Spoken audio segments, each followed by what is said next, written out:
and my broker that was a Hispanic agent said, "Have you ever thought about real estate?" He was helping me sell my condo in LA. Oh. And I go, "No, never. I want to be around kids. They actually listen to me." Yeah. I stayed away Unlike from buyers business. and sellers, right? Yeah, I just thought sales and business was not for me. I really did not. Teaching felt safe. At that time I was teaching high school kids. I loved my high school kids. I said, I love it. I'm making a difference. I didn't want to feel uncomfortable. But he said, "Why don't you come shadow and see what we do?" He was a top producing agent in the Valley, big team. Okay. And I said, "Just come and see it. I need a buyer's agent. And maybe this is good for you." And I go, Wow. okay. And literally, as he had offered me that opportunity, I'm going through a major life change where I have to make more income. Oh, I really? really have to Okay. make more income. Why do you mention I was this? going through a divorce. And, because of my circumstances growing up in LA, being a teen mom, I was married at a very early age. I was married at 13 and a half years old with an older Wow. person. Yes. Wow. It was very, very, it was kind of arranged. Arranged, yeah. And it was very, at that age, you just don't know what's out there. What's happening, yeah. So, And that, unfortunately, you think that had like a large impact on the rest of it? Yeah. Totally. Had a very, very hard upbringing. Had to leave my home at around 13, 14 and a half years old, with an older man. Was married for a very long time, but I had really good people around me to kind of lift me up and tell me that there was more in life than just what I was living. So I didn't really go to college because I knew education was my saving grace. Like, I really wanted to be a better person, but it was people around me that kept pushing me to do it, because at that time, being married at that age, it's just kind of weird. Like, in LA, it was like, "What? You're married? What?" I would go to like school and people would like, "You're married? What?" Yeah. It was just a very interesting upbringing. Yeah. Especially in LA, because we're so, it's not common here. It's not common, totally. It's not really common, but you know what I mean? It's common. Like, my grandmother got married at like 14 or something like that, right? But that was in Mexico, in a small little village, So I could only imagine. And by the way, listeners, that's we're very close to the airport, so that's going to be airplanes flying just overhead. Just a heads up. Yeah. But that's. I could only imagine the impact that had on your life. Totally. Being in LA and being married and how that really played a big role, right?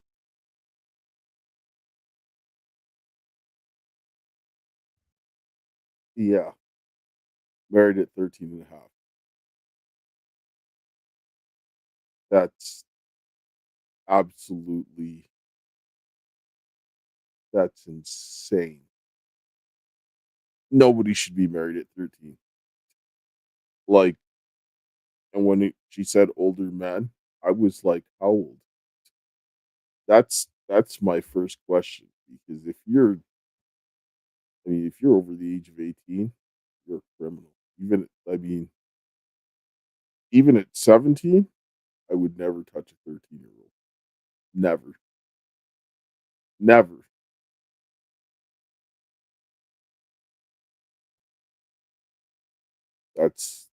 That's I mean, That's insane.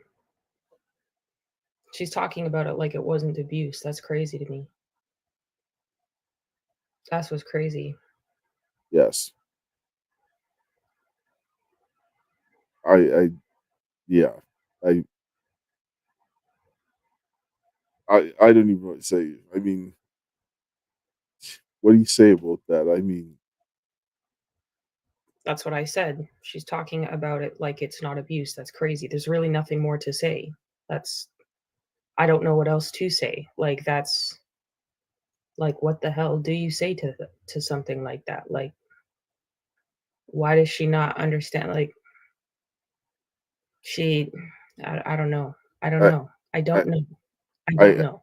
I think that seeing that she glossed over that she had a hard upbringing, when you sit down and say that you had to leave home at 13 or 14 and a half and you got married to an older person, that probably I just, there's a lot of questions that are raised in my mind, because if you feel that exactly, I don't have enough information to get, but I mean, that just, like, yeah. Anyway, the only information I understand is that it was abuse, because I don't know all the other details. It's like all I know is that's clearly abuse. That's exactly it. Like that's, and then the one guy said that his grandmother in Mexico got married at 14. I was like, and the guy talking to her like it's not, like it's, when she was like, "Oh, it's not normal." He was like, "Yeah, it's." She never says not normal. She says it's not common. He's like, "Yeah, it's not common. My grandma got married at 14." Bro, why are you not sitting there like you were abused? Why are you not telling her like that's abuse? Like what? This is like, whatever. Anyway, I just, yeah, that's, yeah.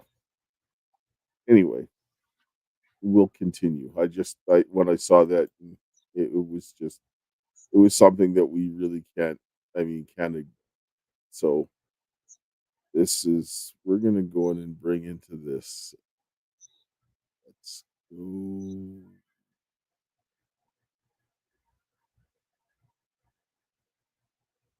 Oh, let's go here. Since we're going to go into the incel topic, we'll bring this up. Open it up. Oh, whoa, there you go. So we've been going on this red pill and so forth stuff, and this whole drive with the younger girls and stuff is nuts. Absolutely nuts. But anyway, let's go back over the incel topic now.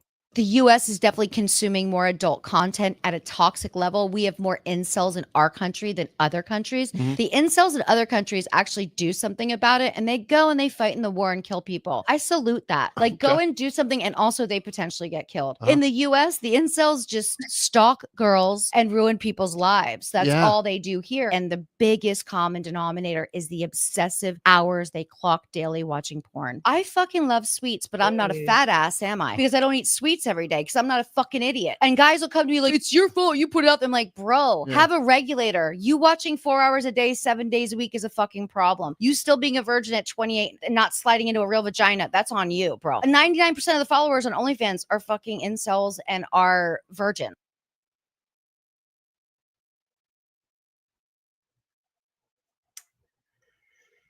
the shoe fits.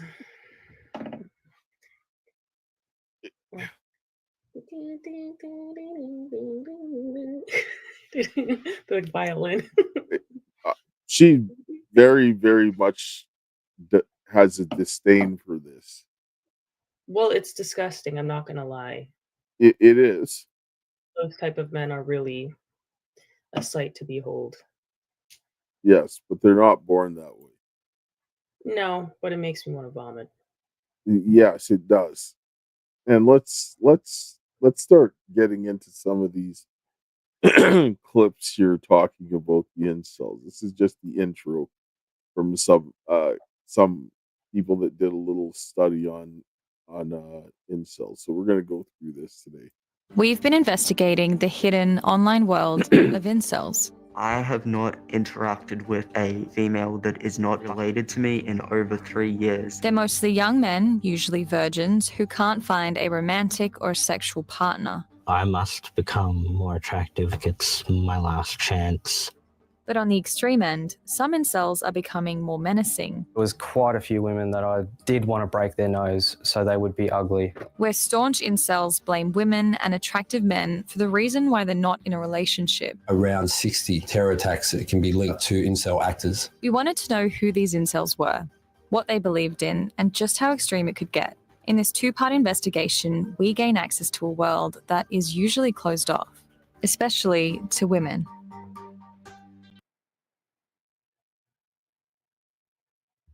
So yeah, so you get a little bit of an idea of this whole thing that they're doing, and they're looking at it, and we're gonna kind of examine it because there are some serious issues going on with this whole idea of this coming in there. And I never watched that clip that she was talking about the incels. I didn't realize she cursed that much, but I mean, obviously you can see the disgust and so forth, but there's a lot more to this than most people realize, or a lot of people are looking at. Let's pull up the next clip. We're on our way to meet 5 incels who we've been chatting to online for about a month now. They usually chat to each other in forums and in servers, but today they're meeting up. And they're letting us join. One of them, who we'll call Tom, is well known in the community for building a server, which is kind of like an online chat room. He's agreed to meet us first at a hotel.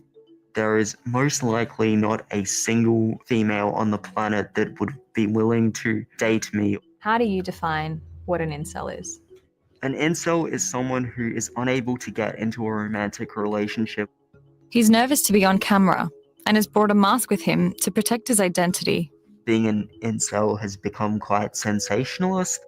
I am worried that openly identifying as such in public might affect job prospects. What do you think when you see a woman on the street? I don't feel like I live in the same society as her. I think that every woman who encounters me on the street is inherently disgusted by me.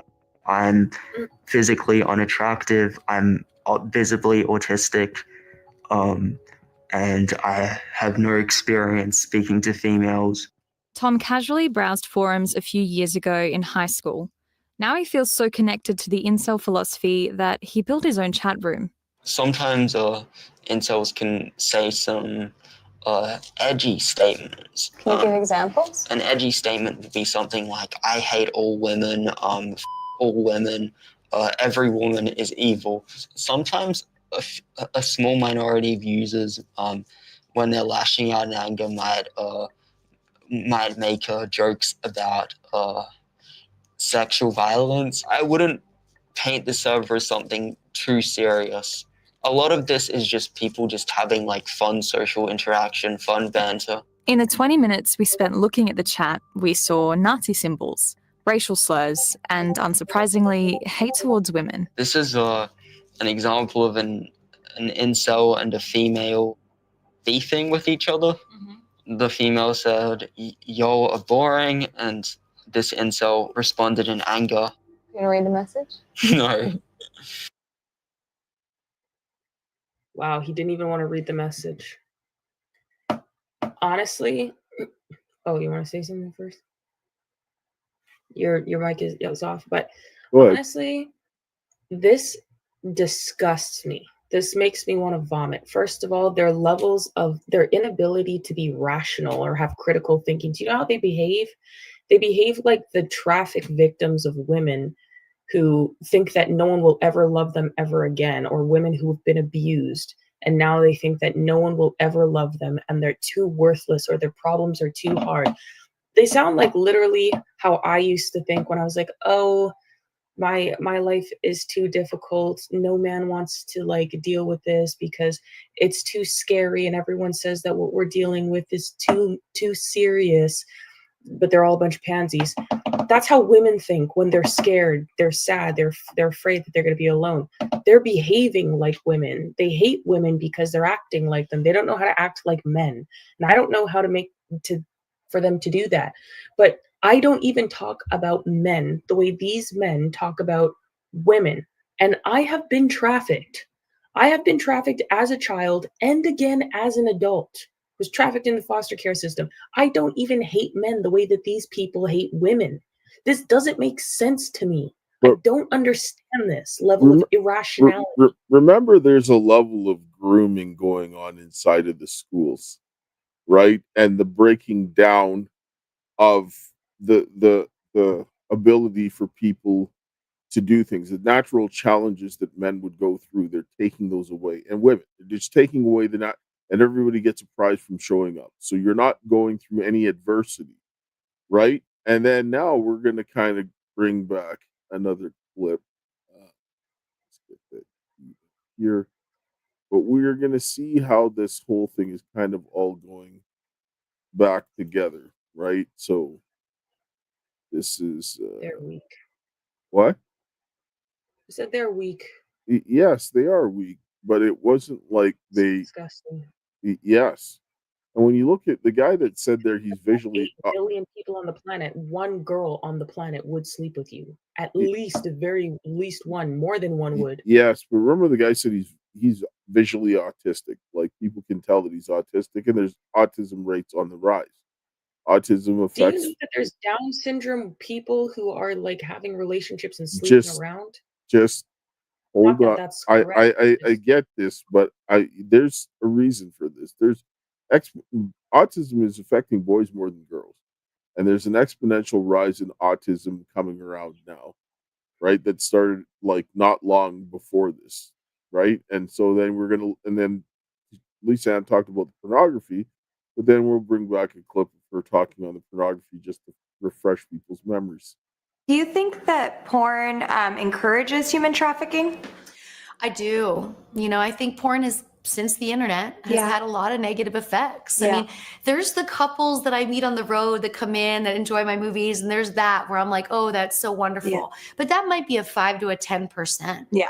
I think it's changed the reality for young men because it is so accessible, and because the scenarios that Brazzers has us do is so believable that in their weird minds, because they've been watching so young and there hasn't been any sneak to it, they haven't been forced to realize that they aren't 18, they shouldn't be watching, and all they have to do is click the box that says they are. Yeah, exactly. And so what I think that's done is I think it's really affected the sexual history of these young people. And I think older men, Epstein, is a great example of this. And now we're going to watch this case unfollow. People with money are doing these things. Yeah. And then young people are confused by these things. Mm-hmm. And what I've learned from young women that I'm mentoring in my travels that aren't involved in the industry is I'm realizing that young people are having less sex than ever. And young girls have been shied off from 1 or 2 experiences that they felt were violent and that I explained to them just came from porn. Yeah. The choking, the smacking, hair the pulling, spitting. Yeah. That's not, and for a young girl who's 16, that's what the 16-year-old boy has been watching. So the first time he has sex with her, he chokes her and she doesn't know why. Yeah. And she doesn't know what to do about it. And so they're having either sex with girls or they're not having sex at all. Yeah. And so I think what we've allowed our kids to watch and what we've failed here in LA because it's what we produce. Right. We failed. So now you're getting kids watching porn at a young age. Some of these are these guys here, and they're becoming more violent. They're seeing this kind of stuff, and they want this kind of stuff. So they're starting to get angry about this kind of stuff that's going on. Let's go and take a commercial break here, and then we'll bring back another clip on the other side. Hello, everyone. I'm excited to announce the next generation of energy drinks, Rev 7. It has no sugar and no caffeine. Instead, Rev 7 uses Go BHB.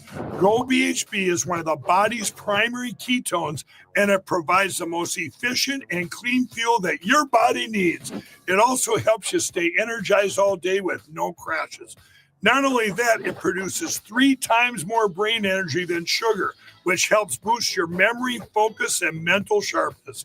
It also helps reduce stress and helps balance your mood. Rev 7 does all that while being the best tasting energy drink ever. So go to MyPillow.com or call the number on your screen. Use your promo code to save 20% today. I'm so sure you're going to love Rev 7. For a limited time, you get our introductory 3-pack absolutely free. I drink Rev 7 every day, and I absolutely love it, and so will you. So for anybody who wants any of the MyPillow products, go to mypillow.com/Karis or call 800-845-2942. Use the promo code Karis. Those are ways you can support. You see the donor box. There's a Give, Send, Go. If you're watching on Facebook, Rumble, or BitChute, there are other links in the description that have other ways you can support with other products as well. And so we're gonna get kind of right back into it. I'm gonna pull up another clip of this young man talking a little bit more here. This server has been taken down around 10 times, but those takedowns have not really had a dent on its popularity. It's hard to know how many incels exist, especially when they connect in private servers like this one. On the most popular forum, there are millions of visits each year. By some estimates, at the very least, there are thousands of dedicated members worldwide. I do blame women to a significant extent for why we have so many men single, depressed, lonely. There may be definitely elements of misogyny in the community. It's only reactive to being unable to get with females. It would probably dissipate if a female showed interest in them. What board are you browsing? G. We later catch up with the rest of the group in the park. Hello, female. They're in their late teens and early 20s. Most of them haven't given us their real names. After a month of speaking online, they've agreed to meet with us in person to explain a bit more about who they are. They agree to chat over lunch on the condition that their faces are blurred. Is anyone here dating? No. Definitely. I wouldn't be here. No. If you're dating, then you're not an incel. So. Yeah. Oh, really? Yeah, no. It's that hard line? If you can date, chances are you can have sex. Yeah. So it doesn't make you an incel. Like, if you're talking about going on dates, I think you can go on dates and be incel. I'm more hardline in my definition. Some allude to a common incel belief. They call it the black pill. It's the idea that women will only ever go for physically attractive men, that they've lost the genetic lottery, and their situation is hopeless. Do your parents know that you're an incel? No. My dad's like asked me when am I going to get a girlfriend or whatever. I feel like my mum knows I'm a loser. Are you all at uni at the moment? No, I'm working. No, I'm at uni. I'm studying, kind of, yeah. It's mostly just STEM subjects. Yeah, no incel's doing like social work or something. And why do you think it's those kind of jobs? You don't have to talk to people, you can just focus on ideas and stuff. Yeah, I said I haven't spoken to an IRL void in 3 years. And that's partially because I do a STEM degree. Like, I've never been paired with a female. Thank f***. If I did, I'd probably just walk out.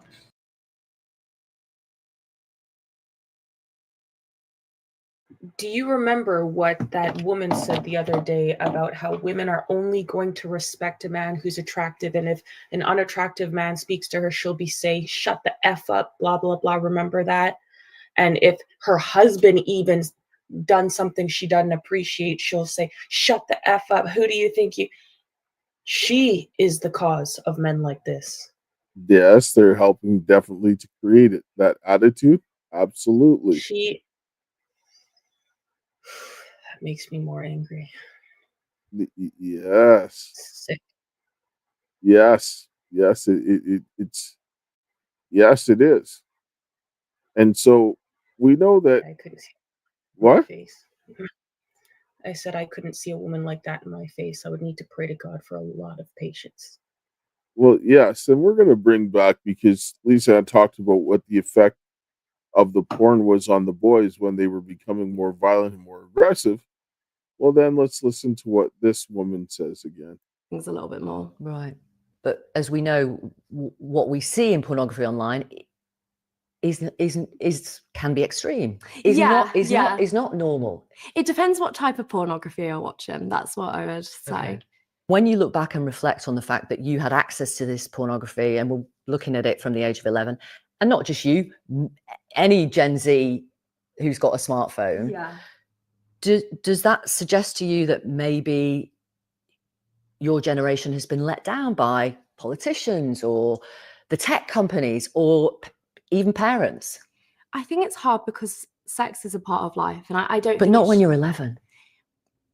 Well, I think you should be learning from it from that age. I do believe that, because that's when you start to think about things like that. But learning, maybe not via learning, pornography? yeah, maybe not learning from pornography, but I do think understanding it more from that age would be helpful. Is there a direct link between you watching pornography as you grew up and the decisions you've made to do what you do now? I think maybe. I mean, I don't know a life without pornography.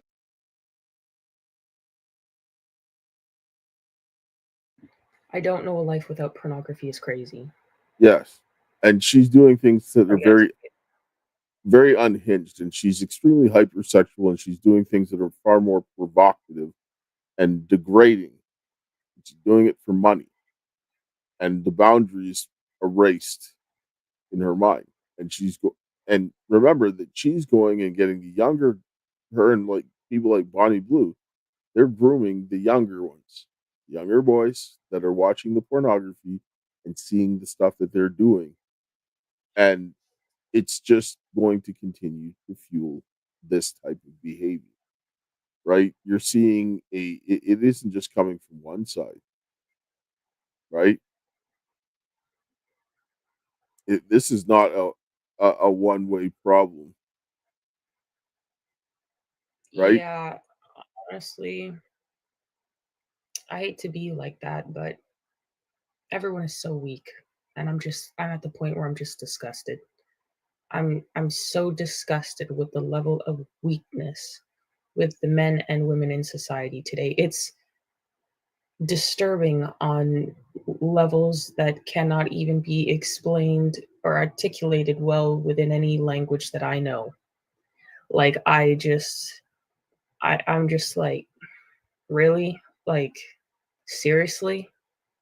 Like, I mean, I understand. And I had this conversation with someone today where we were talking about, people, different backgrounds they come from, and they're like, oh, well, what if, a 16-year-old, grew up in a bad environment? What if they raped somebody and, because of their background? I was like, yeah, at what point do we just, why do we always have to look at the point of view of the abuser?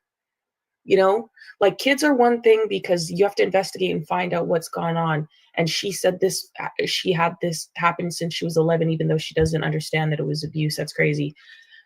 But at a certain point, you have to stop looking for, understanding the why is good because we can prevent the future. But that person right there, that person who's making very deliberate steps, and they're like, oh, well, what if the person is sick? What if they're sick in the head? Okay, someone is sick by their level of premeditation and deliberation, their thought out process and the steps in which they took to get there. And once you decipher that person has gone that far to do what they're doing in the manner in which they're doing it, I'm sorry. At that point, you got to stop feeling sorry for the abuser and feel bad for the victims. And what's going on here is unhinged on levels. This is reaching new levels of unhinged that I've not seen. The one thing is that, like, I understand the frustration, like, for example, Lisanne had with the incel, because it's a big risk. But the other thing is like she talked about before, pornography wasn't as accessible when she got into it in the 90s. You had to go in and look at stuff and go in physically to the places. But that's not the case. You're getting young people that are kids that are like a 9-year-old child watching pornography from the age of 9 to the time they're 18. They're finished. Their brain is finished. Like, you created an addiction because a child is a severe compulsion, whatever you want to call it. They're not going to be able to regulate themselves on something that they don't have the capacity to understand. And it's going to do bad things to their brain. I'm not sitting down and saying what they're doing is acceptable. The people who are putting the pornography in the hands of the children are helping to create this. And this was coming up from a lot of the larger companies, like, for example, Pornhub, that had like 90% of the market share for the pornography. They were like a cartel, right? A monopoly, and they began to drive pornography to younger people, right? And then what happens? It gets in the hands of kids. Kids can't handle that stuff. There's a reason why you don't sexualize children, right? Because even she ended up going into the adult industry, and I'm sure that a lot of the stuff that happened in her background was something that happened like that, because you shouldn't be putting a child that's 13 and a half to get married. No, that it's insane. And then she's a teen mom at 16. Like, no. I mean, it's crazy. I feel so. I don't know what the details are, but I mean, I know that should have not happened, right? There's no scenario in which that's okay. No, they must sold their child or something for her to be married at 13. Like, I don't know what the case is, but I just like, know that it's wrong. Whatever it is, that's wrong. Like, and I guess when you live with it, you just have to come to terms with it. But it should have never happened, because it does impact people's lives, right? And so we're going to come in here and we're going to bring up another clip here from this incel thing here. I wanted to know what direction the incel movement was headed in, So I sat down with a researcher who spent 18 months looking at the largest incel forum on the internet. We gathered over 1 million posts from just over a year of activity on the forum. He found the number of visits were growing slowly and posts were getting more extreme. We asked him to read some out. So this one is called Women Peak at 12. Who in their right mind would prefer a 22-year-old roastie to this? And they've got an image of a 12-year-old child. National Socialist Germany was the best country for incels. Women are designed to be raped. Males have a sufficient strength advantage, and this was probably our main method of procreating. It's all designed to make women seem like they're subhuman. In the most popular forum, about half of its members are Americans and Brits, but there are also Australians in there too. The group we've spoken to have never expressed any of these thoughts to us. Callum says that people who end up in these spaces tend to be unemployed, have mental health vulnerabilities, and are insecure about their looks. Many users claim to be neurodivergent. Unfortunately, the answers they're getting are that women are to blame for all this, and it just sort of breeds this toxic, violent rage towards women that's really dangerous.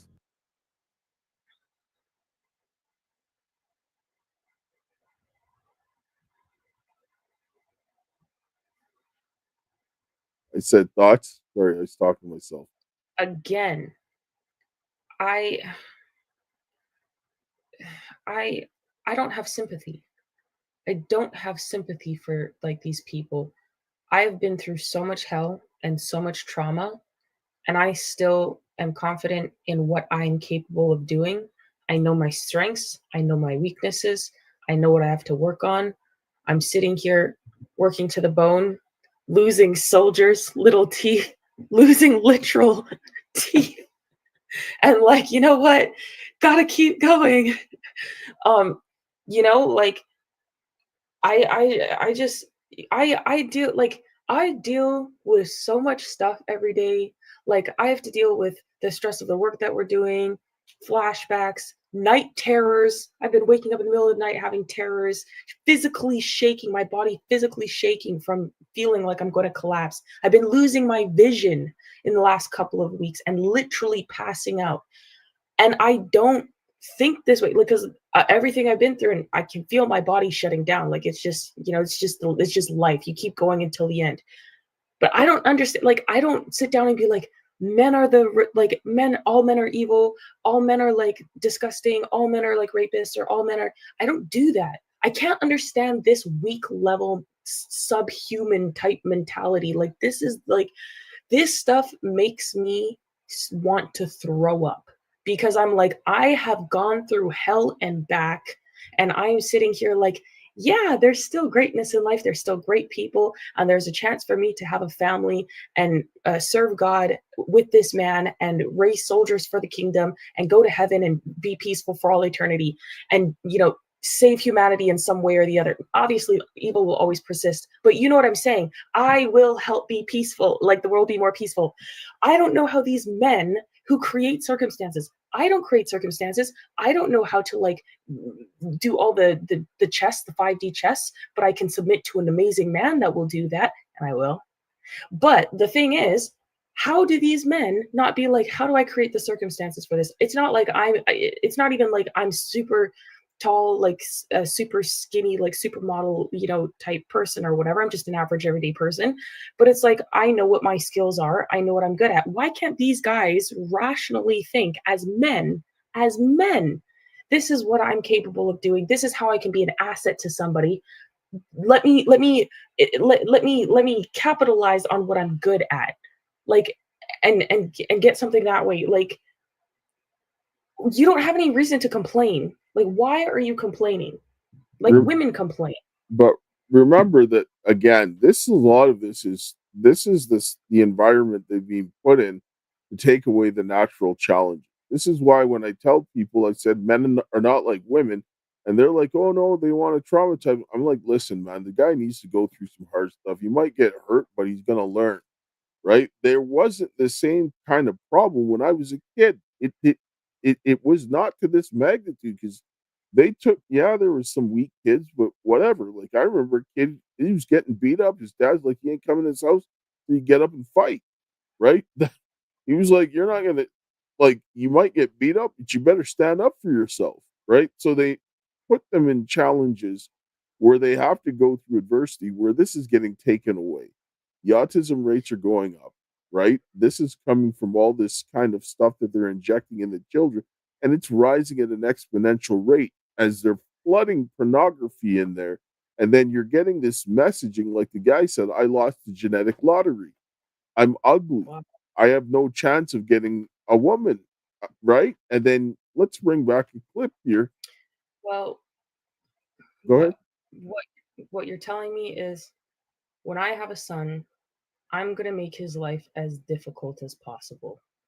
He will have the most difficult life on purpose. I will make sure that his life growing up is absolute hell in a handbasket as much as possible without pushing the line of evil, just so that he can actually be capable by the time he's an adult. I refuse to give my son an easy life. You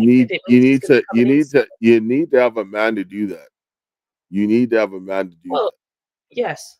Yes. But I will not. This is why I've been saying that women, the Bible is very clear. Women are not meant to love men. They need to respect them. Women are meant, the Bible calls women to respect men. My son will get respect. My husband will get respect, and he will have a very difficult childhood as much as possible. I refuse to have incel children.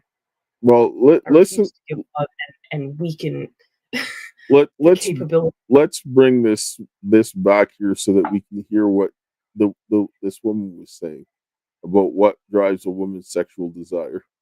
If being with a man that you can control activates your mother instincts, what activates a woman's sexual instincts? Being with a man that removes her fears. And what I mean by that is physical fears, like you're scared of other people, whatever, if that exists, financial fears, emotional fears. When you're with a man that removes fears and replaces it with safety and connection and, mutual respect, then what happens is it activates your sexual desires. You can only, like your mom says, you can only orgasm when you trust. So when he takes away your fears, you can develop trust. You might wrangle this into fears, but I believe very strongly that there's one more piece of the equation if you really want to activate a woman sexually. Yeah. And that is you have to make her feel beautiful. Yeah, I agree.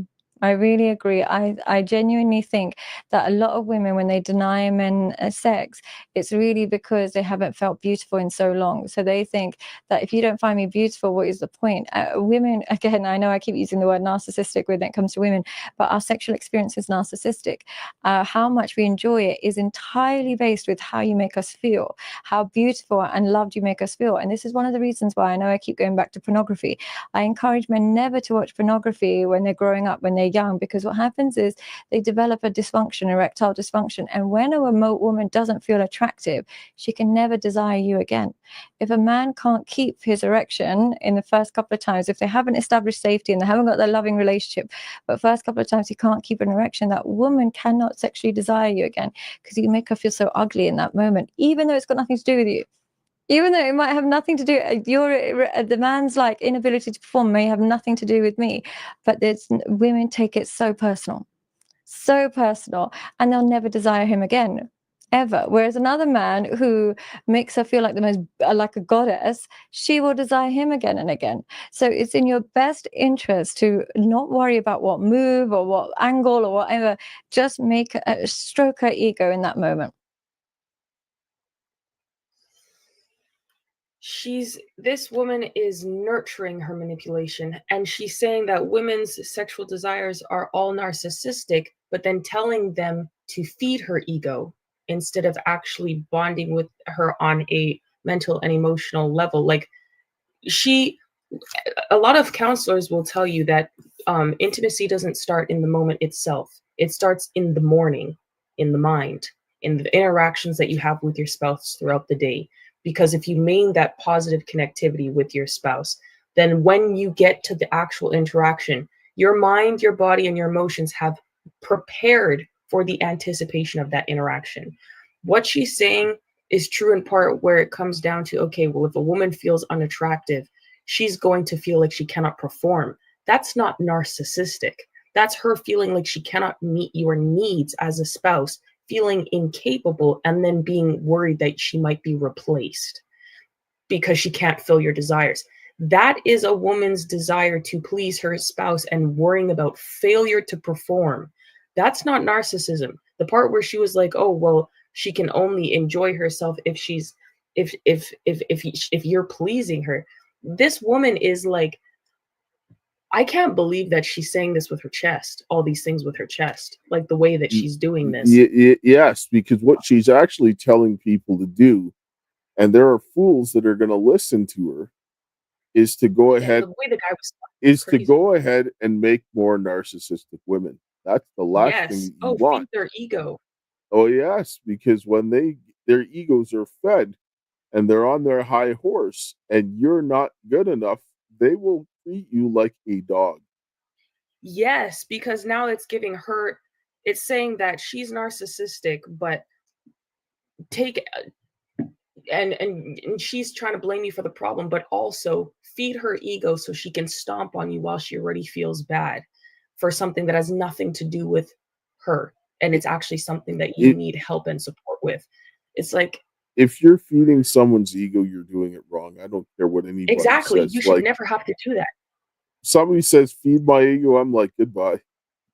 Right? And then she's telling a man how to solve problems with, like, that's not how, like, that's just not how that works. There's this whole idea that they know more, that that people are more alike and so forth. Men and women are completely different, and men do things differently. And the stuff that she's saying, just straight dangerous. But young men that are hearing this, they're getting this messaging that, oh, well, if I don't do this and I don't do this, I can't measure up. Or if I have issues, I can't measure up, and everything else like that. But the isolation that's going on with these younger men are helping to destroy them. Like, this is not done. This is not an accident.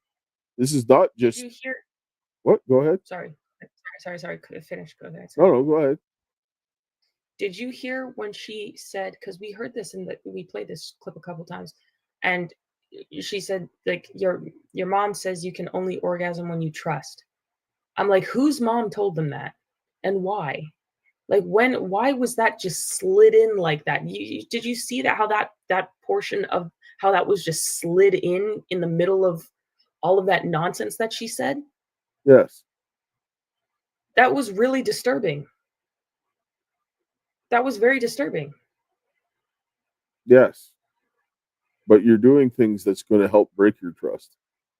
This is not how you build trust in a relation. It's not. What she's doing here is that's manipulation. It's going to it might make you feel good in the moment, but you're gonna win the battle to lose the war.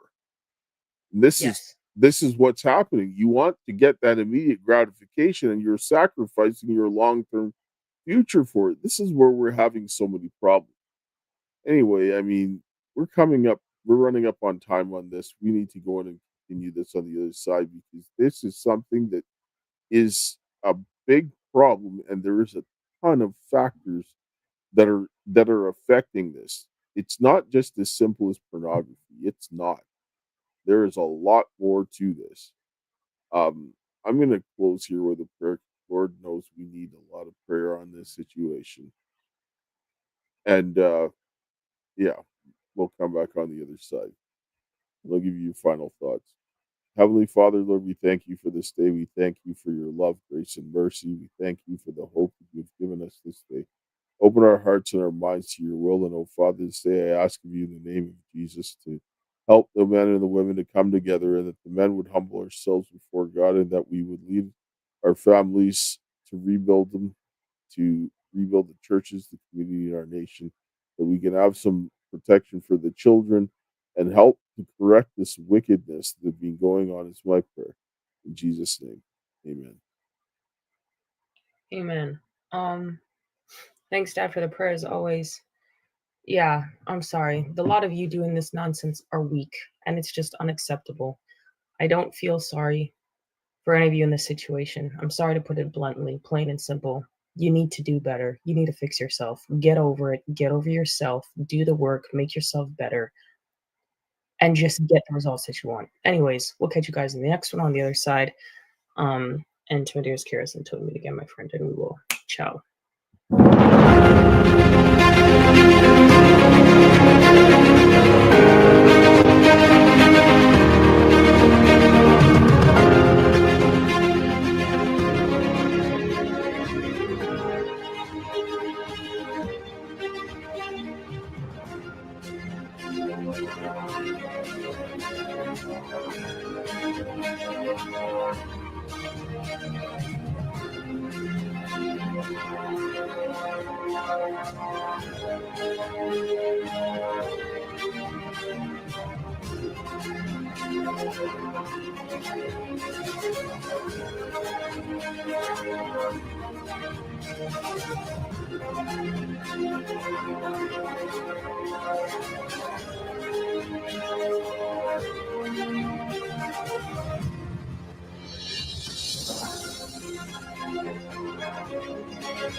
Hey everybody, Kaysha here, and today I am here with my friend Jennifer Guskin, and we need your help. We are right now working on advocacy for combating human trafficking, and here's why. So we'll give you a little bit of background of our story and why we're doing what we're doing.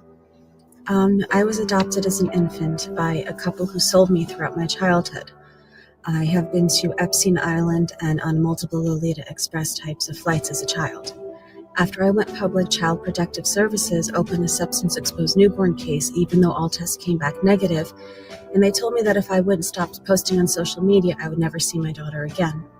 I started to connect how I was adopted as an infant and then sold throughout my childhood, how many other children who have been through the adoption, foster, and CPS pipelines have also been trafficked to Epstein's Elk.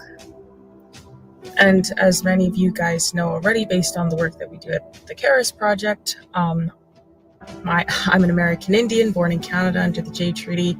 My father and I were exposed in the improper contagion mitigation for the COVID pandemic in early 2020.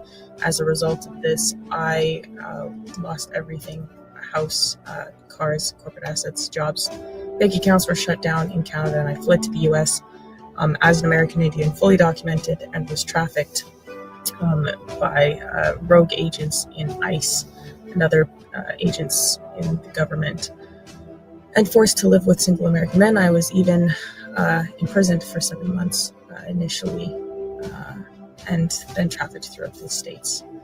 Put on full surveillance tracking and wasn't allowed to leave the city, house, or state without permission, or work without permission. And that happened for many years, and I was on and off the streets because of that, and in and out of shelters. And that is just a small example of what many go through in this trafficking system, be it the family courts or otherwise. So that's why the Karis Project will be going to DC to speak with representatives and do live reporting. We're also going to be in contact with other families who are dealing with human trafficking, and through the CPS courts or through any other means, lesser versions of trafficking, and doing reporting on them live and otherwise.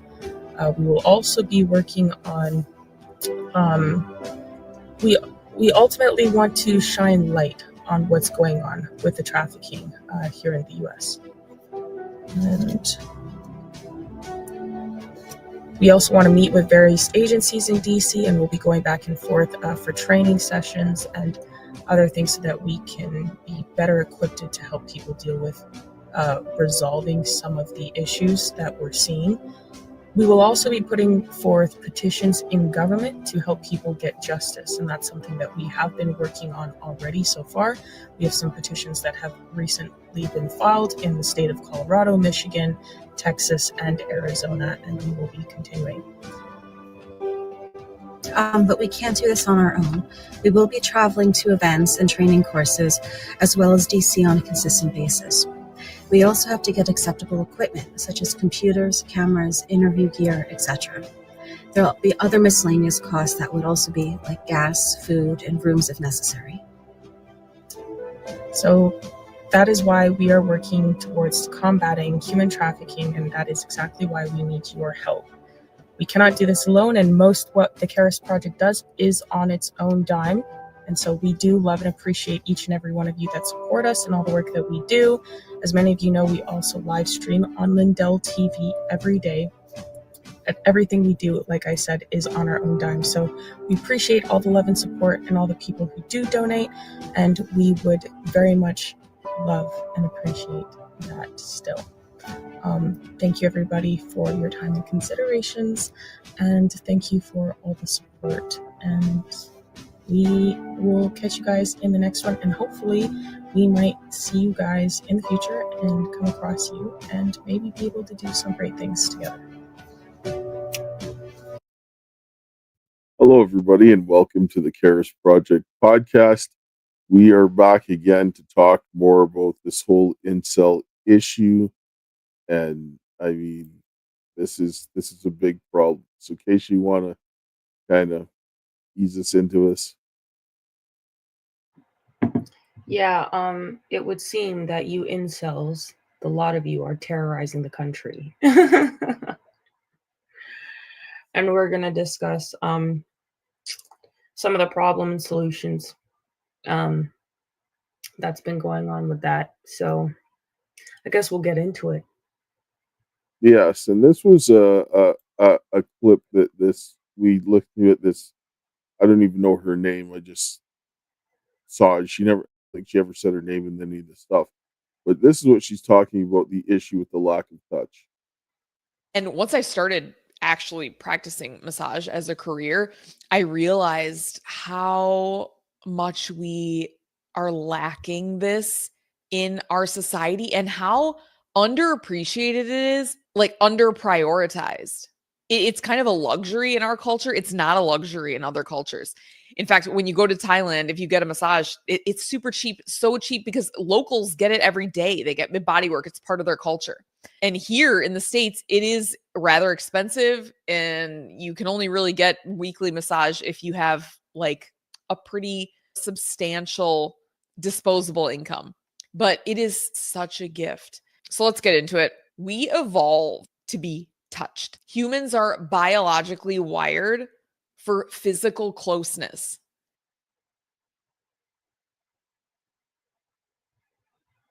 So she acknowledges that people are biologically wired for touch, right? She was talking about massage therapy, but we're social beings. What we're seeing is a deconstruction of our normal social nature, that we would have normal social interactions. And COVID just put this in the mega overdrive. The autism rates were spiking, like the guy was sitting down there, where they have the awkwardness. The people who are not neurodivergent generally have a harder time integrating to begin with, but they created more isolation. And then with that more isolation, people are spending more time on their devices than even before. So if you're isolated, spending more time on your devices, they're making it very easy for the porn to come pop up in the video games when you're a little kid and you're sitting there traumatized, and you see a set of something and you start getting excited, then you're hooked in. Right? This is problematic. Very problematic. Okay. Yeah. Yeah, I was thinking though, a lot of girls are neurodivergent too. Though, like, which, You know, it's not like there's not a, it's not like the men are the only ones that are becoming autistic. There's a lot of female autists as well, and they go more undiagnosed than men because they're more naturally reserved.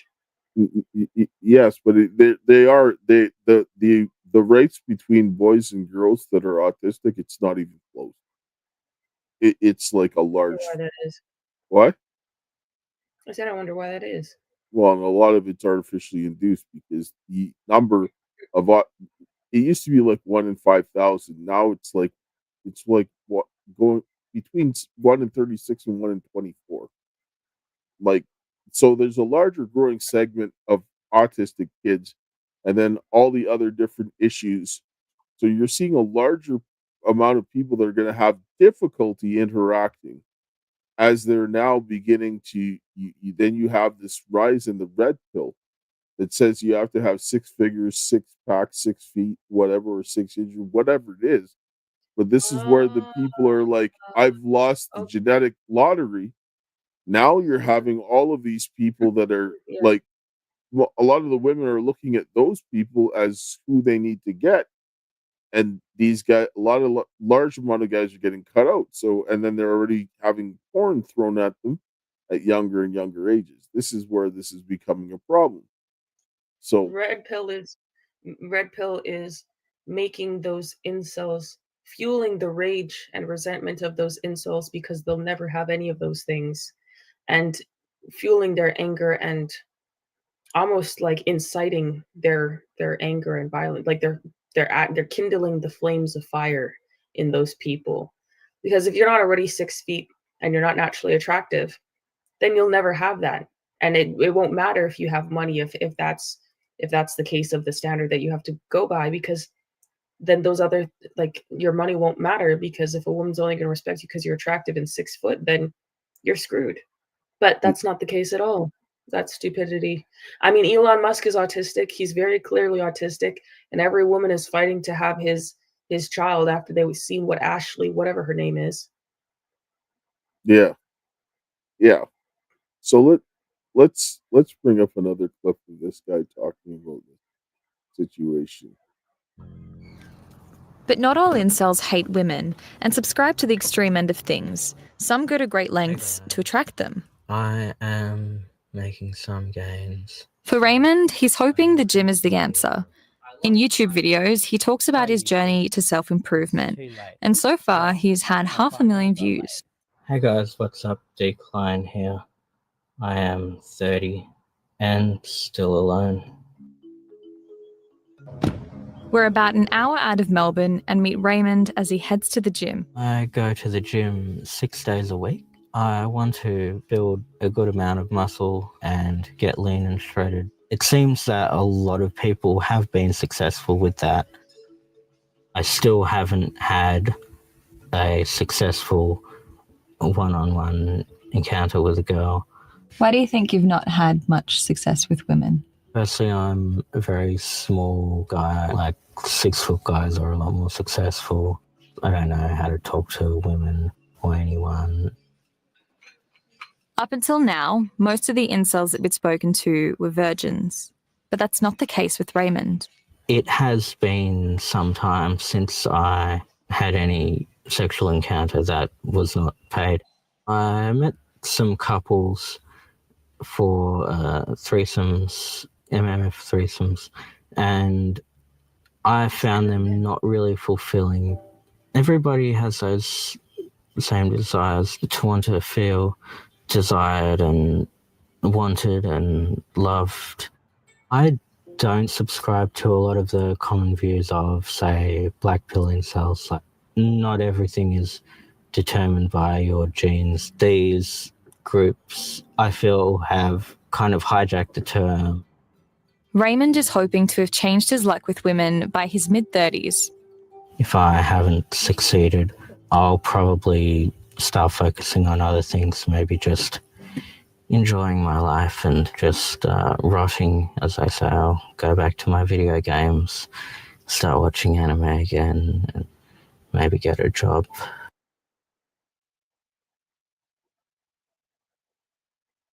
Yeah. Yeah. I'm not gonna lie. Being 6 foot has nothing to do with it because shorter men, like, there's a lot of shorter men that are like very attractive in character and personality and visually very attractive. So it's like it has nothing to do with being 6 feet or not. And I've dated men that were like 6'6", over six, like very tall. I've dated men that were, average height, shorter than me. I didn't care. A lot of it is the contents of character. There's a lot of guys, most of the guys that I dated that were actually 6'6" or, very tall, they were D-bags. They actually didn't have much of a personality at all, and they had no drive or ambition in a lot of ways. And even if they did, it didn't matter because their character and personality was just garbage. And they thought they could do whatever they want because they were tall. And they thought that that just gave them a pass because they had a genetic lottery of being 6'6+. And that's an extremely unattractive thing. Like it's repulsive. Like what men don't understand is that women are more attracted to how that man makes her feel.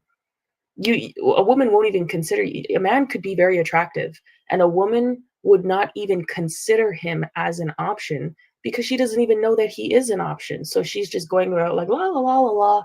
And then when she finds out like, oh, this guy is an option, he's attractive and he has all these great qualities, but he also considers me, then it's like, oh, okay, this is an option. Because women don't always just go around looking at things like, they don't go around like sometimes premeditating like options the way that men do. They kind of just pass through life like, it's like things, someone said once that things happen to women and men make things happen. And that sounds kind of strange because there are weird women that go and try to like premeditate being with men, but that's, that's very it's not typical. Women wait for the opportunity to present itself. And then she's like, oh yeah, this is actually really awesome. And it's the ones that she finds that she gets to know and she actually likes the qualities of that character of that person that stumbles across her. That's the one that she's going to appreciate the most. Women don't tend to deeply respect or love in a very genuine way the man that is just, she instantly sees him out of attraction because she's looking at that guy as like a sex object, or she's looking at him as like a tool of some sort to fill a desire, like a fantasy that she has. But she doesn't respect that man because once you've placed somebody on a pedestal like that, all respect goes out the door because now that person in your mind is a servant to you. It's not an authority. Think of like an idol or like a celebrity. People don't respect celebrities. They admire them. They're like obsessed with them. They want to sleep with them. They want to like be all over them. Like, look what they do to Chris Brown. He pays money and they're taking all these disgusting photos with him, like having their body all over him. It's repulsive. That's how women see men who are only like there for the 6 figures, 6 foot and, attractive or whatever else. That's what that is. We're going to bring back another clip. We listened to this before, but this brings nice context because some of these guys are struggling to get women to talk to them. And then you have guys that come out and promote men to do this. But why do women use hypergamy to their advantage? So hypergamy is almost a double-edged sword for them, right? Because thanks to social media and the internet, it's made their hypergamy almost be untethered, right? We used to have things in place to contain hypergamy: religion, shame, the family. All of these things are effectively gone. I call it like the training wheels of society, where we would keep one in place through shame, religion, family, tradition. Now that these things are gone, women could do whatever the hell they want to do. And when you leave women to their own devices, guess what happens? A woman without instruction is headed for destruction. And that's why we have so many single women that can't get married, that we're not having families. The nuclear family is pretty much gone thanks to feminism. So that's what happens when you just allow hypergamy to rear its ugly head the way it's been. And if you look at societies, whether it's different cultures, different societies, different religions, etc., they've all done things to put hypergamy in check. But now these things are gone. And that's kind of where we have this deregulated sexual marketplace now, where things are more f***ed up and relationships are up and the nuclear family is dying and all these issues. At what point in a man's life would you recommend that he starts to pursue a serious relationship? Ooh, okay. So this is very controversial. But what I always say is a couple of things you want to have in place. 30 years old, bare minimum, making 100K per year, 6 months to 1 year of savings, be in shape. And then the one that always gets people pissed off is have 50 girls or more leg count. Now, the reason for that is because when you have these things in place, you're what I would consider like entry level, higher status or high value male. Higher, I hate to use that term, but we'll just use it as a placeholder for the purpose of this video. You're entry level, higher value male. But do you think that the woman watching would agree with what you're saying now? Well, it doesn't really matter what they think because women don't really understand what it takes to be a man, right? I always look at women. Women are just consumers. They don't understand what it takes to be a man, what it takes to be attractive as a man. If we pulled any of these girls aside and said, hey, if you were a man, what would you do to be attractive? They'll probably give you some generic advice. Or worse yet, if we told them, hey, walk up to that girl and pretend to be a guy and pull her. She won't know what to say because women just enjoy the end product. They don't know what it takes to make the product, right? You go into a pizza store, right? There's North Italia right there. You go get their margherita pizza. You might eat it and be like, damn, this is some good pizza. But you don't know what the pizza guy in the back had to do to make it taste that way. He had to spin the dough a certain way. He had to put cheese on it. He had to put certain oils on it, whatever it may be, to make it taste a certain way, right? Like you just enjoy that product, but you don't know what it took to make that pizza. Women are the same exact way. But would you say that men understand what it takes to be attractive as a woman? Yeah, for sure. And I'll tell you why. So the burden of performance is on us. If we want to get a girl, we have to do all the work. So we have to actually understand women to attract them. But women don't have to understand men to attract them. And that's the disconnect. And this is something that, I've come to realize from interviewing, almost 3,000 women on my show, is that not only do women not know what it takes to be attractive to men or to care what men want, because they've said this a million times, well, what do men want? They know the generic stuff, but they don't really know the deep stuff. We, on the other hand, have to understand women to attract them. Because if we don't understand women, well, guess what? We don't get laid. We don't get access to sexuality. We don't get a girlfriend, right? But if they don't understand men, they can easily still get a boyfriend, still get a guy to take them seriously, still get a guy to take them. A girl can just sit there silent at a club, and a guy will come in and introduce himself and do all the work. Whereas she won't have to say much.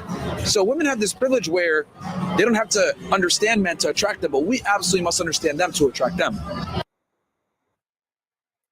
I'm so glad that clip stopped. I was going to ask you to stop playing it. I couldn't stand listening to him anymore.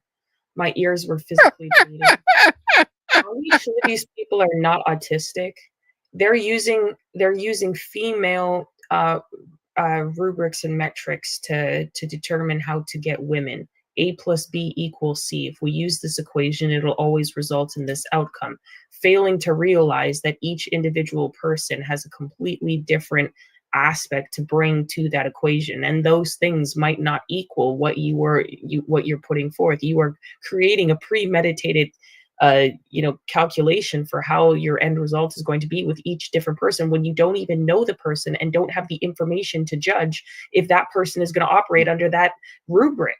That's a female mindset. But they've simplified it because, like he sat down and said, like, this was manipulated. The whole idea of the hypergamy being the way that it is, and then driving a lot of men out of the place to be higher earners, it puts women in a position where they're only looking at a certain type of man, and then they're allowing this to go out of control, right? And this is pushing these guys off to the side. And then he's saying that these men are saying to go in and run through these women. Well, those women that they're getting run through, a lot of those women think that they have a shot with those men, and they don't. Yes, but I seen what he said, like the 6 foot and the 6 figures. You could be 6 foot and have 6 figures and still be ugly. Like I will say, like, one of the greatest men that I've ever spoken to, aside from my father, was not 6 feet.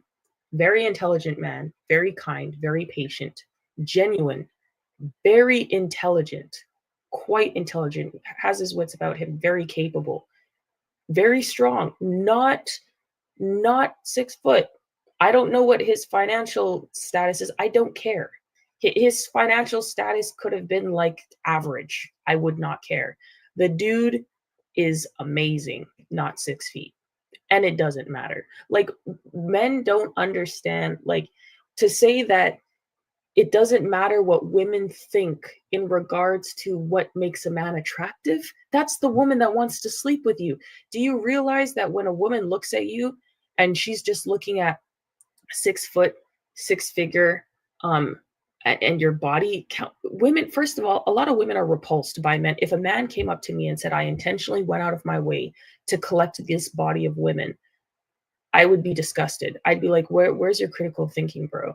Like, women are attracted to men that they can see make their life. It's why do men think that women cheat on them when they're super rich, and they just look at that rubric?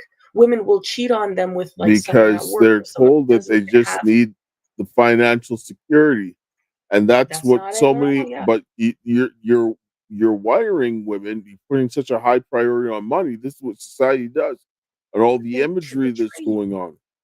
They're grooming people to be this way. They are. Yes, but the women can't keep up with that. The women can't be loyal to money. They can't be loyal to that stuff, which is why they still betray them and cheat on them. They will Well, have a side guy. well, and this is they're creating these problems, but then now you're looking at the way the economy is tanking and everything else like that, and resources are becoming more scarce. So the men that have the resources, they're getting more of the women, and the guys that are locked in that are like these guys here, they're sitting down and they're suffering, right? Let's listen to this. Listen to this. This next clip here. Tom says he's no longer involved in running the server, but he's still given up on the idea of ever being in a relationship. I'm rather content now. It's just sort of like a huge, like, gaping hole in your life and fitting into society, I guess. Having bleak views affects my mental health and many other incels' mental health by making us, like, much less caring about our future prospects. The community is really the only reason why I stay, and as the situation for young men continues to get worse, it is inevitable that subgroups like incels will grow.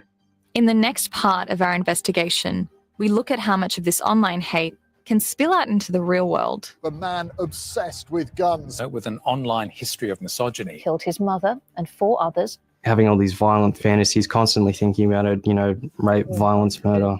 And their only goal with me was to acquire some kind of sexual encounter. Yeah.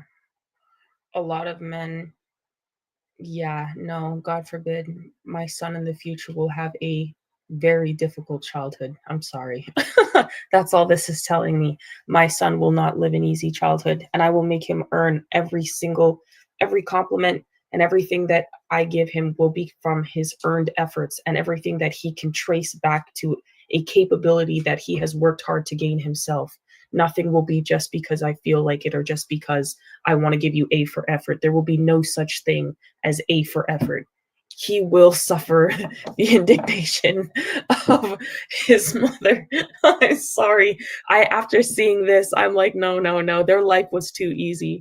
Their life was too easy, or they didn't get spanked enough. I don't know, like maybe both of them together, because this level of weakness just doesn't make sense. I will not. No, this is no. No, I'm sorry. No. When you look at this whole situation, like, I mean, it's a big problem. Like, you're looking at factors on both sides, and this is something that we'll end up discussing more at length, because there's a lot more. This is just kind of scratching the surface to kind of open this up, because it's a big problem, and it what we're seeing is a symptom of a very deep problem. Let's go take a break. Well, the guy said that he ended up not being as involved anymore because he realized it was affecting his mental health to have such a bleak outlook on life, and affecting the mental health of everyone else too. Yes. So let's take a short commercial break here, and we'll be right back. Hello, everyone. I'm excited to announce the next generation of energy drinks, Rev 7. It has no sugar and no caffeine. Instead, Rev 7 uses Go BHB. Go BHB is one of the body's primary ketones, and it provides the most efficient and clean fuel that your body needs. It also helps you stay energized all day with no crashes. Not only that, it produces 3 times more brain energy than sugar, which helps boost your memory, focus, and mental sharpness. It also helps reduce stress and helps balance your mood. Rev 7 does all that while being the best tasting energy drink ever. So go to MyPillow.com or call the number on your screen. Use your promo code to save 20% today. I'm so sure you're going to love Rev 7. For a limited time, you get our introductory 3-pack absolutely free. I drink Rev 7 every day, and I absolutely love it, and so will you. So anybody who wants the MyPillow products, go to mypillow.com/Karis or call 800-845-2942, promo code Karis. You can see the Give, Send, Go. There's all the other ways that you can go out and support a good cause. Or if you're watching on Facebook, BitChute, or Rumble, you can see the links in the description. And there's a lot of products that we have for people to support. Again, so we're seeing this whole situation here back again. So let me pull up this other clip here. Where are we at here? So we saw the one of the guy just finishing off the conversation about, giving up on the situation. We know that there was a lot of pornography that was used in this. A lot of people are getting angry and so forth. Children are watching pornography younger, and we're just going to kind of bring back the clip that we've watched before, but it makes more sense in this situation. Keep in mind, while regardless of whether or not somebody sits down and wants to do something, someone else is getting them to do something else, right? And this is something where people have to begin to understand what is actually taking place. And that's what we really, really need to start to look at. Oh, is that the right one? Yeah. So this is really what we need to do. There you go. So we've looked at this here before and so forth, but we need to come back and kind of look at it again, because this applies to what's happening. Because when you're putting the porn in hands of the children, and then you're having these guys having these problems, that person may not have this in their mind, but they're doing this with intent to do something. And it's not this person, because these people don't want these people coming back to come after them.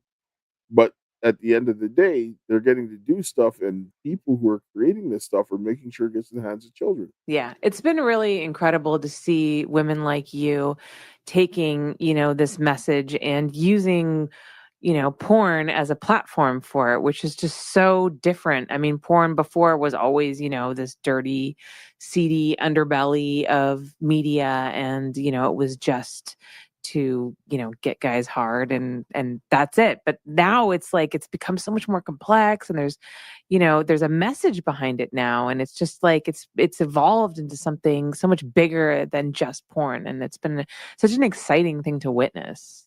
Yeah, and I mean, pretty much everybody watches porn, so it is actually a very powerful platform. Yes. And it's also powerful because when people are watching porn, they're often masturbating, and when you're masturbating and you receive messages when you're in that pleasure zone, it's a it can kind of seep in, and because it is an intimate, vulnerable time, right? I mean, people always privately, well, not everybody, but you know what I'm saying? It's like a private moment where you lock your bedroom door and you put on headphones or whatever, your roommates to hear, God forbid, your mom to walk in or something like that. So it is this private, intimate moment. So yeah, I could see how it is this vulnerable time that you could be, giving people not only pleasure, but, I don't want to say teaching them a morality lesson, but there's almost something to that there. The way I see it is more giving them the opportunity to think of, to see different ways of being, or different ways of exploring their sexuality, different ways of experiencing the world, different ways of interacting with people. So even if it's like, for example, I've had fans that have been following me since 2003, fans that, you know, just started following me because they like big breasts, never expecting that I would do a trans scene.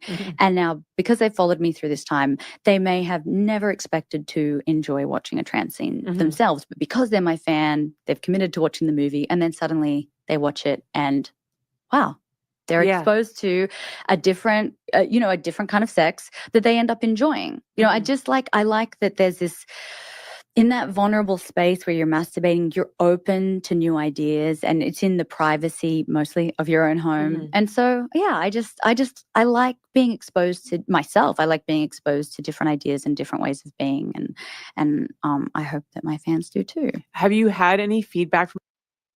Okay, imagine that, what you're saying, because there are companies like Pornhub that were making this accessible to children. Now imagine those angry young kids that say they were watching porn from the age of 9 years old, and they're having people that are basically trying to teach them something that they were trying to do something to an adult, but you're doing this to a child. And then they're realizing that they're already not going to be getting what they want or the attention from women, and they've already been fixated on pornography for the last 6 years of their life, and they're 15. And then they get older, and they're going to get angrier, and they're going to go further and further and further, because they don't know, like Lily Phillips says, I don't know life without porn. What do you think it's going to do to those boys? Right? Yeah, that's technically and that woman, Angela White, is terrifying, I'm not gonna lie. Functionally and practically, not physically. That would be gay. But yeah, most people my age were introduced to it about that age, like 11. I think that's like grade 3 or grade 4, when we first had sexual education, and we had like the cartoon videos of that, that stuff. And anyways, at that point, yeah, most kids, like, they had, like, most people in my generation, they had it since that age. So it's like that was just normal. So it's something that's probably been groomed into their mentality, that they're very desensitized to, and kind of like nonchalant about, like, yeah, okay, well, whatever, like.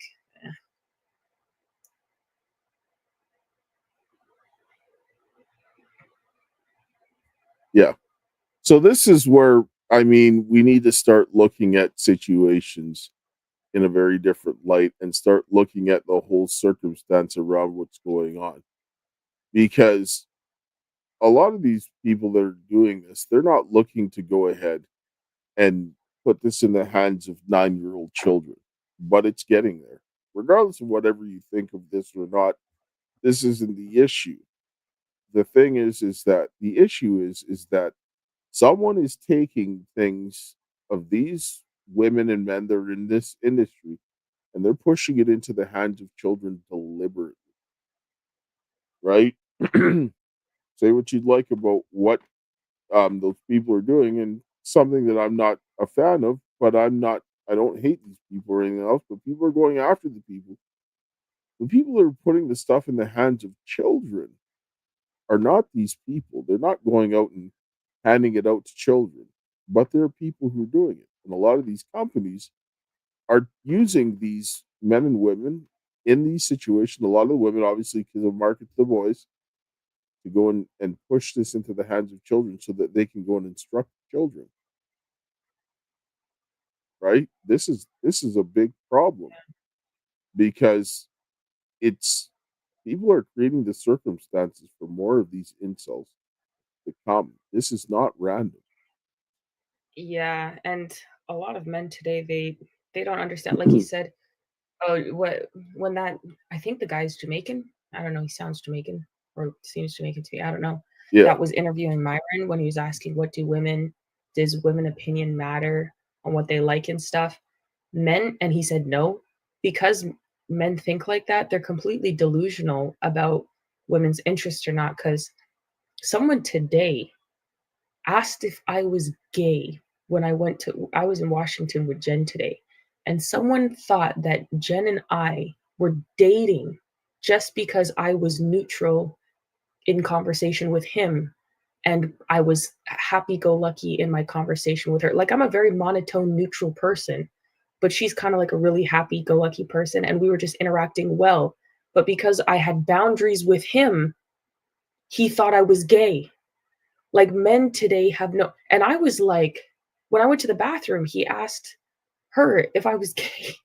And if we were together. And I was like, because I have boundaries, like men today have no clue.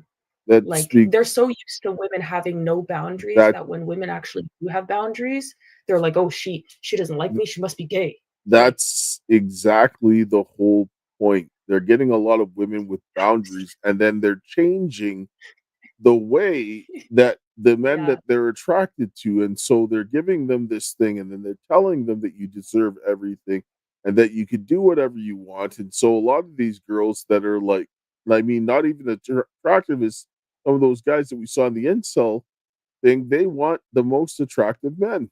And they're trying to go after them and thinking that that might be the case. And this is like, I mean, this is making an unrealistic set of circumstances.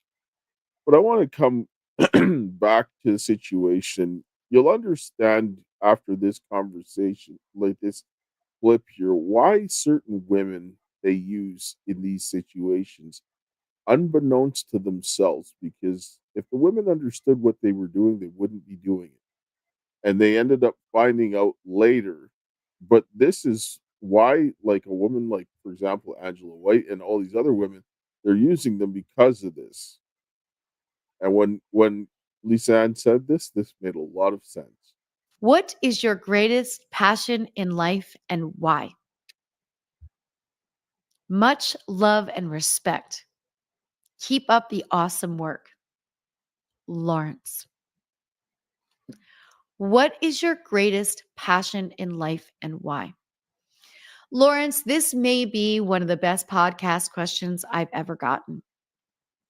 Because when I was learning and developing this different sense of understanding people and things, what I learned was intelligent people would ask people, what are you passionate about, over asking them, what do you do for a living? They ask them deliberate questions. This is a deliberate question. And the reason I wanted to answer it is because I had an answer immediately as soon as I saw it. When I see an email and I'm like, my greatest passion in life and why? My greatest passion in life is to communicate. And that's just one small word. But take that around the globe, okay? And take that as big as you can see it. Because by me communicating, whether it was at one time, I communicated by dancing on stage. At another time, I communicated by shooting photos and making movies and knowing that I was going to be out to the world. I communicate here on my podcast. I communicate here on my radio shows. I communicate on my social media. So communication was the word that came to me right away.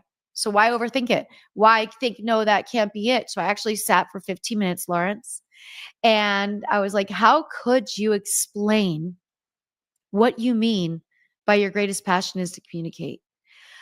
I can only explain it by the way of living my life to the fullest amount of interactions with people, human experience. That's communication. Storytelling. That's communication.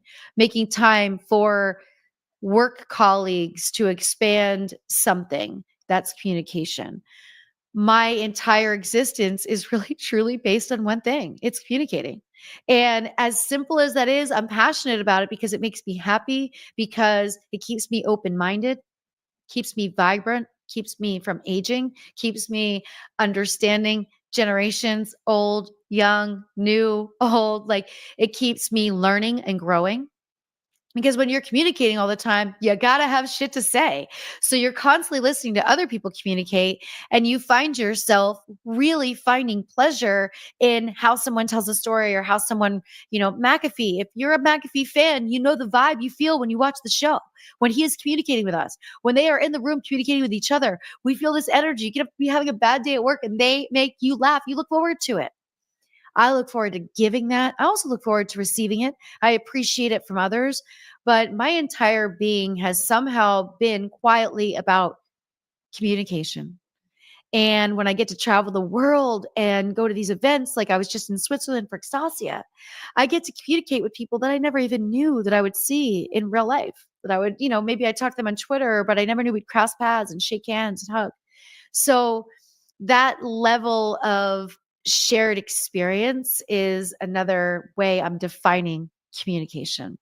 I love to be present in the actual moment we're living and be talking about it. I love that when I go on this vacation, my girlfriend and I will literally just talk every day, all day. It's me, her, and her husband. They're my two favorite people in the world. They're my longest term best friends. They're like family to me. They're like brother and sister. They're like best friends. Like they're everything. And they're my favorite two humans in the world for almost 30 years now. And I look forward to just like, we'll shoot the fat. We're all Dallas Cowboys fans. We'll talk, we'll tell stories. I'm bringing all my photos from my trip so we can go through them. But yeah, that's a great question, because obviously if I didn't love to communicate, I might have an office job where I was more behind a computer. I might be doing anything than all the things that I've somehow navigated myself to do.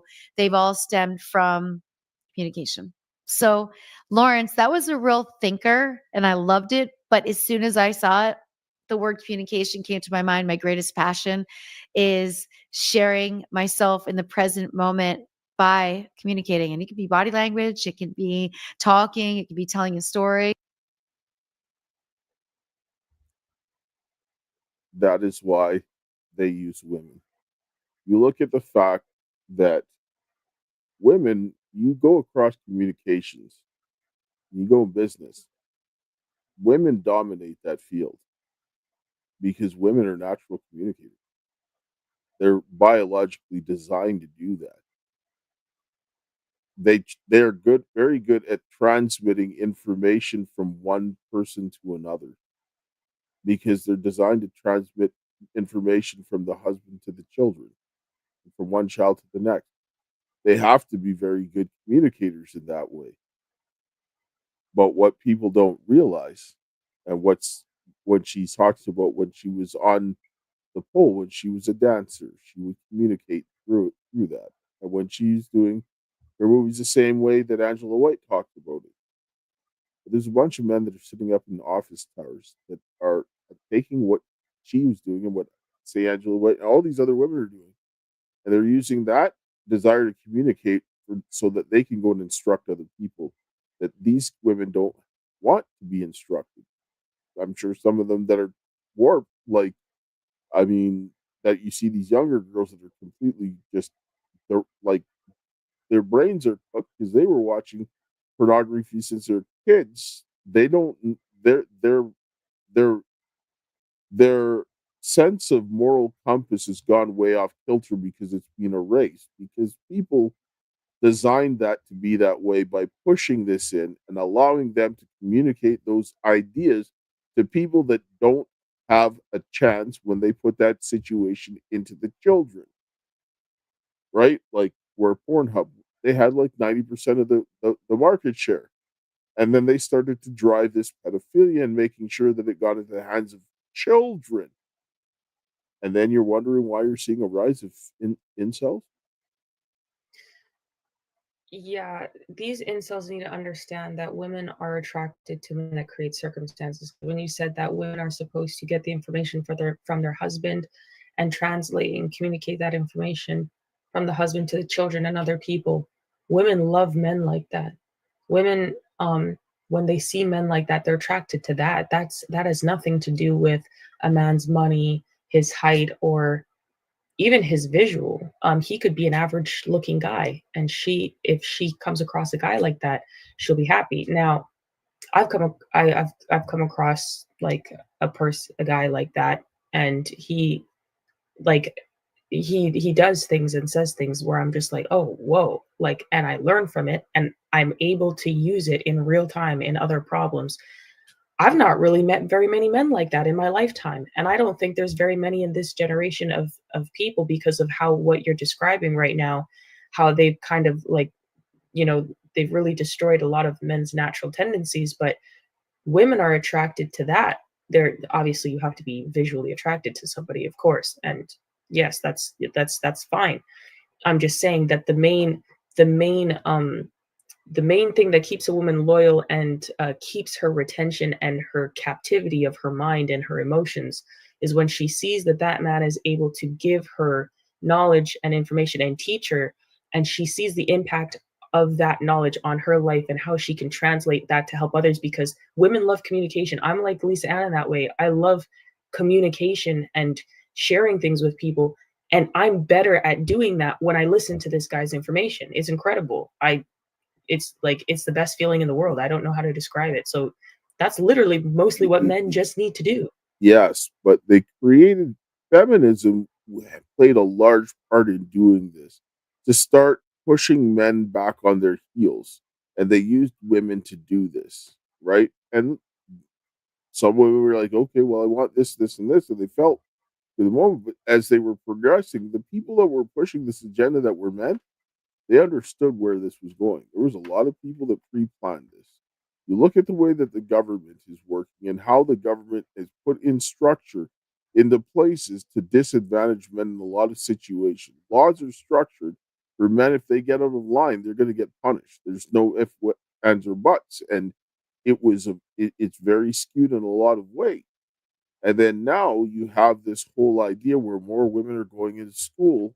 They're starting to make more money in a lot of areas. Then they want to have the guys that are above them, so that the people at the bottom are being left behind and so forth. And then they're like being told that they have to have this genetic lottery that they need to have, that you need to be 6 feet, have a six pack, six figures. Then the media is just blasting this out. These guys are getting their confidence destroyed while they're going in schools. They're having everything broken down. And then they get these women that are exceptionally good at communicating ideas, and even in the pornography, and then they're placing it in the hands of children that are going to be completely wiped out. And then they're going to start going further and further because a child can't handle that. And the people who are doing this understand this, because even those places are putting out children being raped and normalizing this type of behavior and putting rape on these things in the hands of children. So if these kids are viewing this kind of thing and they're already knowing that didn't win the genetic lottery, they're not getting the attention of the women are going after these men, that they're being told that these are the kinds of men that they need. What do you think is going to happen to those guys?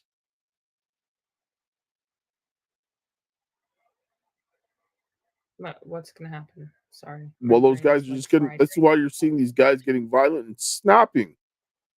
Yeah. Killed his mom, the one guy, and his four siblings, sisters, or whatever. That was crazy. Like in the video that you showed. And then when you have a guy like this that goes into like his OnlyFans, gives the platform itself, gives people more access to these women. A lot of these guys will go out and spend all this money, right? In a way, and they have an unnatural access. And so these guys are having a one-way relationship with this person thing, and then they go and they talk to them. Then they just brush them off, who they are, because they got some guy in India or whoever the place is that are running this service while they're sleeping, and people are getting talked to. And then they're like, I just spent like $100,000 doing this, and you just brush me off like I'm chopped liver. And then he's already weak. And then he stops. Right? This is where people are not looking at the way that internet changed these things. And they're putting out these things. They're like, oh yes, you're going to make more bank. But he's like, do you know what the impact of these things are going to be? Because nobody, when they started the pornography, thought that this was going to be this way. Most of the people, But there were other people that did. And I guarantee you, those were men. Because the way a lot of those things are being used, they're being used in unintended ways, and people deliberately did this. And laws were constructed that allowed this to happen.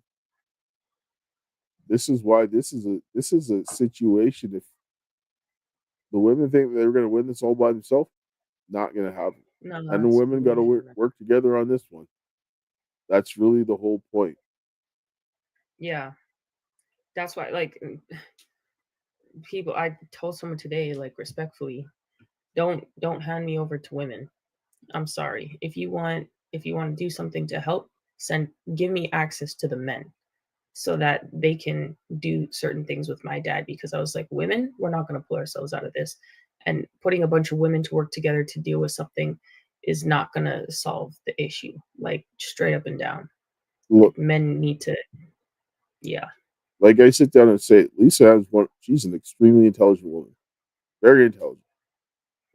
Very. And she was in that sort of industry. She's like, I didn't see this coming, and I'm a forward-thinking person. And I'm like, you didn't see it coming because those types of things were set out by men, and they knew what they were doing, and this is how they actually put disadvantaged women and put them in bad positions. And she thought one thing while they were creating the circumstances for something completely different. Yeah. Right? And then when she saw it, she's like, I didn't sign up for this. But that's what men do. They shouldn't be doing this in a wrong manner. They should be doing this that when you saw the danger, they're like, all right, I took care of it. And you know that you're safe. But when they're doing this, they're going ahead and using that what they should be doing to take care of the danger, to lay traps for other people and use people in ways that by the time they see it, the damage is already done. Yeah, exactly. And that's why the women need men that are gonna, like, communicate to them, and they communicate that to the other people, because it's stuff they would have never seen. But women are so good at communicating that they can relate information to people in a way that they understand across a variety of different personalities, characters, and things, because they're meant to raise children with a bunch of different varieties of characters and personalities, and match all of them. And they can bring it across to other women in a way that'll make sense to them. Yes, and this is also why this is the most important trait for men to have, because when women see that a man has that, she will see the value in working together with him as a team. She'll typically have a passion of communicating and helping people in that way, and she'll see how his capability to do that will aid her in what she likes to do as well. Like I said, that it's a very rare thing to come across, and I've not seen very many in my life outside of my dad and this one other guy. Like, I just, women need that. That's what they like. We got to close. We're running up here on time, so I'll close here with a prayer. Heavenly Father, Lord, we thank you for this day. We thank you for your love, grace, and mercy. We thank you for the hope that you've given us, and help of men that we would come together and humble ourselves before God. And Lord, that we would work with the women to rebuild our families, our community, and our nation, that we could protect our children and help to stop this situation is my prayer. In Jesus' name. Amen. Amen. Thanks, Star, for the prayer as always. We pretty much need to, just double down on whatever my dad said, because I'm not a man. I don't know how to, but the point is, men can be creating circumstances for success and working together with women to spread that message to people in the way that they understand, especially to other women. That's very important. Women, do your best to look for men who will create the circumstances for your success, and you can see them doing that in your everyday life, and the things that they teach you, you can apply it to your life, and you can use that to help people in the ways that you're passionate about. Finding a man like that is the most valuable thing on the planet. You will not find that in a man that simply just has 6 feet, 6 figures, and 50 lays, 50 women they've slept with. Find a man that actually has value in his mind, his character, his personality. Sure, you could be attracted to him. That's important. It's important to me too. But the man that has that capability, that genuine kindness, that genuine purpose and drive, that's what's important. Look for that. So anyways, I hope you guys have a good night. Thanks for tuning in. We'll catch you guys in the next one. Keep your spirits up. Focus on what you can do to maintain peace and prosperity in your life and those around you. And we'll catch you guys in the next one. And to my dearest Karis, until we meet again, my friend. And we will. Ciao.